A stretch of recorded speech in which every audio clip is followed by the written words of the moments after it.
Ketika zaman dahulu kala, banyak orang-orang Timur Tengah maupun di luar itu, mengaku-ngaku sebagai keturunan Nabi Muhammad. Hal ini terjadi terutama di negara Islam yang non-Arab, contohnya seperti negara kita ini, Indonesia. Ketika masa zaman emas perdagangan Indonesia melalui jalur maritim, banyak pedagang dari Timur Tengah datang ke Indonesia. Beberapa di antara mereka ada yang mengaku-ngaku sebagai keturunan Nabi Muhammad.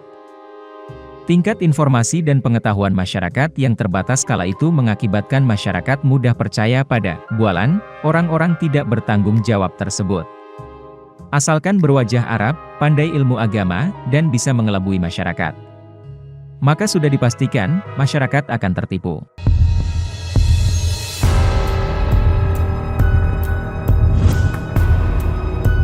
Kenapa banyak orang mengaku-ngaku sebagai keturunan Nabi? Salah satu alasan mereka melakukan hal-hal tersebut adalah untuk bisa dihormati oleh masyarakat setempat. Bahkan beberapa di antaranya ada yang diberi harta yang melimpah atau bahkan dinikahkan dengan gadis-gadis setempat. Padahal, garis keturunan Nabi Muhammad sudah terputus, alias sudah tidak memiliki keturunan. Mengapa? Karena semua putranya meninggal dunia di usia yang masih kecil. Seperti yang kita tahu, garis keturunan hanya diwariskan dari laki-laki. Nabi Muhammad mendapatkan putra pertamanya dari Khadijah yang diberi nama Qasim. Qasim meninggal saat berusia 2 tahun. Putra keduanya juga didapatkan dari Khadijah, yaitu Abdullah. Abdullah juga meninggal saat masih kecil. Nabi Muhammad mendapatkan putra yang diberi nama Ibrahim dari Maryah Al-Qibtiyah, namun Ibrahim juga menyusul Qasim di usia kurang dari 2 tahun.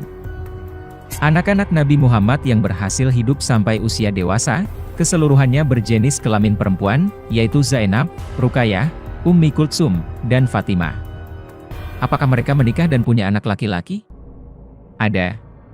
Putra mereka, yang tak lain adalah cucu-cucu dari Nabi Muhammad tersebut, juga hampir keseluruhan meninggal dunia di waktu balita, anak-anak, dan masih muda. Yang masih hidup pun, tidak ada dukungan sumber sejarah lengkap tentang sosok dan kehidupan anak-anak keturunannya. Seperti yang kita tahu, sejarah hanya menyoroti masalah politik Hasan dan berbagai konflik berdarah di zaman pasca meninggalnya Nabi Muhammad. Fenomena klaim-mengklaim tanpa dasar, sudah jadi pola umum para penggemar habaib. Mereka pikir, jadi keturunan Nabi menjamin martabat tinggi dunia akhirat. Padahal tidak sama sekali. Seperti dikabarkan Tuhan dalam surat Al-Baqarah ayat 124. Dan, ketika Ibrahim diuji Tuhannya dengan beberapa kalimat, lalu dia melaksanakannya dengan sempurna. Dia berfirman, "Sesungguhnya aku menjadikan engkau sebagai pemimpin bagi seluruh manusia." Dia berkata, "Dan dari anak cucuku?" Allah berfirman, "Janjiku tidak berlaku bagi orang-orang dolim." Nabi Ibrahim yang meminta langsung pada Tuhan, untuk mengistimewakan anak cucunya saja ditolak setengah mentah oleh Tuhan. Secara implisit, Tuhan hendak berkata, bahwa keturunanmu juga bisa ada yang dolim. Sementara itu, Nabi Muhammad juga tidak meminta keistimewaan untuk anak cucunya. Jadi, kalau ada yang mengklaim keturunan Nabi, benar gak sih? Apakah sudah tes DNA? Mereka hanya menghubung-hubungkan saja secara budaya, tidak ada validasi DNA, atau penelitian ilmiah dan sebagainya. Dan budaya Arab, sebenarnya patrilineal. Jadi tidak tepat, jika memaksakan diri menghubung-hubungkan dengan Fatimah binti Muhammad. Sekalipun memang misalnya ada keturunan Nabi Muhammad dari Fatimah, tapi jika budaya Arab adalah patrilineal, maka secara tradisi akan mewarisi jalur dari Ali bin Abi Thalib. Herannya, mengapa ini terus dan tetap dihubung-hubungkan ke Nabi Muhammad? Padahal secara budaya patrilineal saja sangat rancu. Kalau seperti ini, kelihatan sekali maksa ingin jadi keturunan Nabi Muhammad. Kecuali Ali tidak punya atau lahir tanpa ayah, barulah bisa dibelokkan ke Fatimah. Reliks atau peninggalan Nabi Muhammad banyak tersebar di seluruh dunia. Tetapi tidak semua peninggalan beliau tersebut bisa diambil DNA-nya. Ketika Perang Uhud terjadi, Nabi Muhammad sempat terluka dan kehilangan 4 giginya. 2 di antaranya hilang. 1 disimpan di Istana Topkapi di Turki, dan 1 lagi disimpan oleh Sultan Mehmed II. Istana Topkapi di Turki memiliki janggut Nabi Muhammad yang didapat ketika beliau selesai bercukur. Janggut tersebut disimpan dalam kotak kecil. Sekarang kotak tersebut dipindahkan ke Museum Mevlana, di Turki dan dipajang di sana hingga sekarang. Selama ini, belum ada peneliti yang meneliti DNA Nabi Muhammad dari peninggalan tersebut.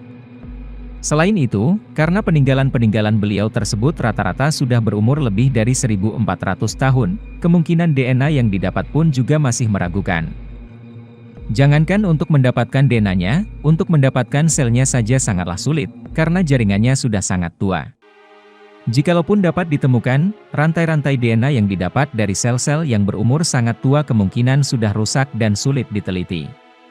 Mengingat banyaknya Habib palsu, semestinya tetap dites, daripada tidak sama sekali. Para peneliti, baru-baru ini memiliki cara lain dalam memetakan DNA Nabi Muhammad.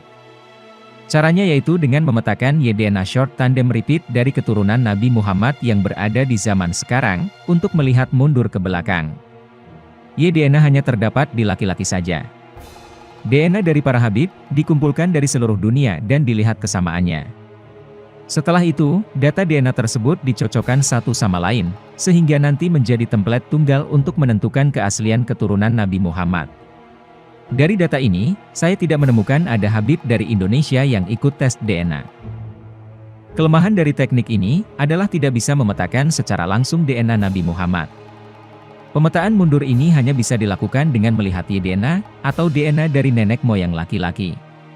Nabi Muhammad tidak memiliki anak laki-laki, tetapi beliau memiliki cucu laki-laki, sehingga DNA yang dipetakan akan mirip dengan cucu beliau, bukan dengan DNA beliau.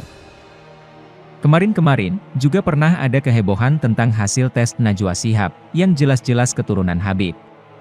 Tapi pas dites DNA, ternyata DNA Arabnya di bawah 10%. Malah lebih banyak DNA Kaukasus. Sebagai penutup, setiap pandangan akan selalu menghasilkan dua kubu, setuju dan tidak setuju. Tidak apa untuk berbeda, asalkan kita tidak saling membenci. Kita harus menghormati dan menghargai, bukan hanya keturunan Nabi, melainkan semua orang, siapapun itu.